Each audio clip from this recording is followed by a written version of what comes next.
Here's the first ever Haxocorder in the world. If you haven't seen the earlier parts in this vlog, the Haxophone is an open source project designed to be hackable and customisable, and that's what I've done, since I wanted a playable wind instrument MIDI controller with recorder fingering.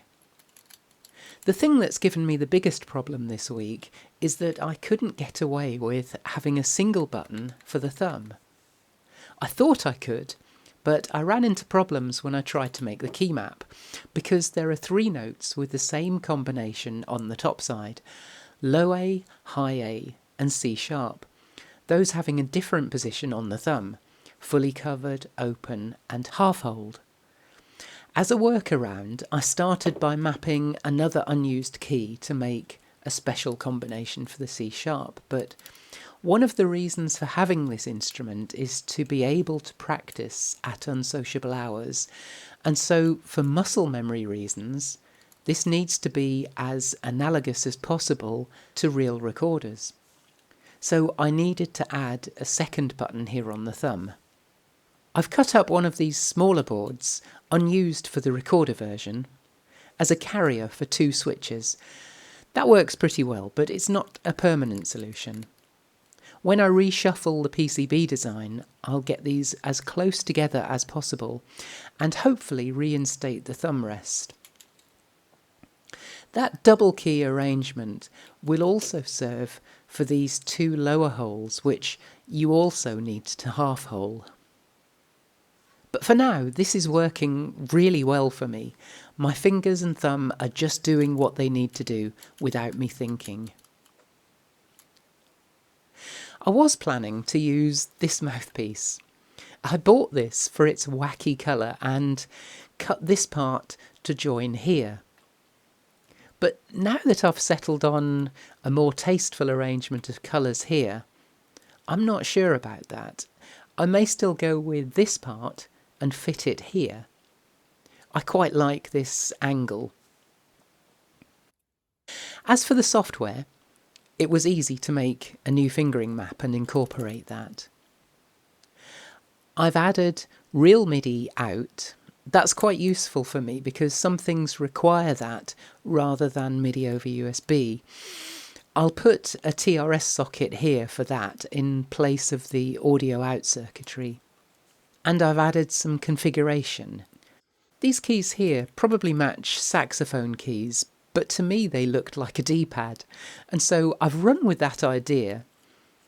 When pressed with this modifier key and the fully covered thumb hole, they toggle the instrument between F and C transposition, and up and down changes the octave. So with quick key presses, I can turn this into a sopranino,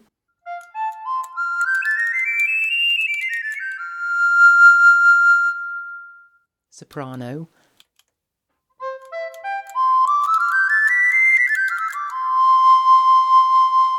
alto,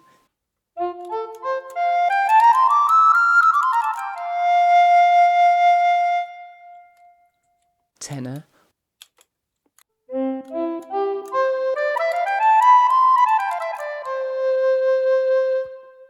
or bass recorder.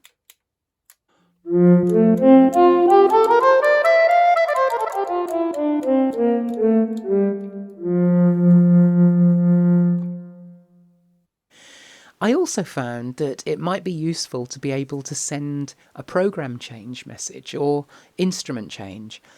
So the same key combination, but with the other thumb key, allows me to change and send a MIDI program change, going up and down by 1 or up and down by 8. I've been experimenting with different sounds. I like to work in Logic Pro, but its default recorder and sax sounds are pretty poor. They're synthesized, so they sound like a bad 80s keyboard.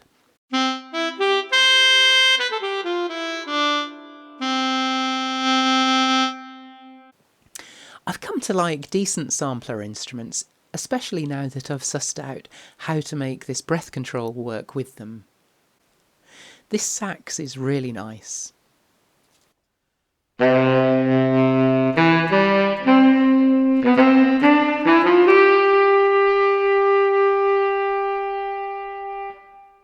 And the recorder that you've already heard is a soundfont that Big Mark sent me. A huge thank you, Mark, for that. As you could hear, it works really well for me. I couldn't help searching for other instruments to use, and another one I found this week is this great panpipe sound.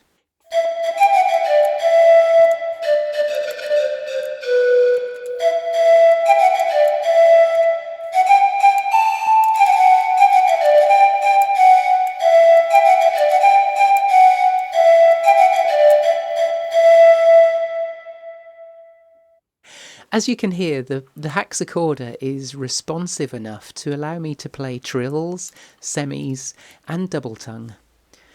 But with MIDI, of course, that does depend on the software instrument having a fast enough attack to make those things possible. I should emphasise here that if you like the sounds that I've demoed, which I'm sure you do, the Haxocorder is not responsible. I'm only using it as a MIDI controller. You can make a version of the Haxophone that has a selection of built-in sounds and audio out, but I don't know what those sound like. I'd like to give a shout out to my recorder teacher, Sarah Jeffery. If I turn the camera around, I'm a proud member of Team Recorder.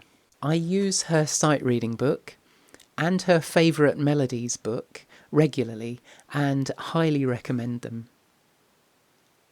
She has reviewed a number of these electronic wind instruments.